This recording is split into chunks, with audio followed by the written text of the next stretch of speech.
Good morning friend. আজ সকাল সকাল আমি উঠে ফরজের নামাজ পড়ে আমাদের পুচকুটা এখন ঘুমাচ্ছে, আর আমি একটু মা নামাজ পড়ে বাইরে বেরিয়ে গেল। আর আমি এখন রাস্তাটা একটু ঘুরছি ঠান্ডাতে।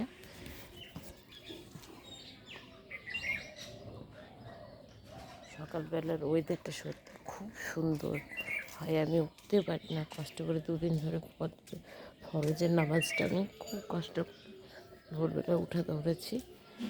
এর জন্য আমার মাকে অনেক থ্যাংক ইউ, মা ডেকে দেয় তার জন্য। সকালবেলা গ্রামের পরিবেশটা দেখো কি সুন্দর, শান্ত প্রকৃতির, আর ওইদিকে কোকিলের আওয়াজ শোনা যাচ্ছে। এই গাছটা দেখো কি সুন্দর ফুল ফুটেছে।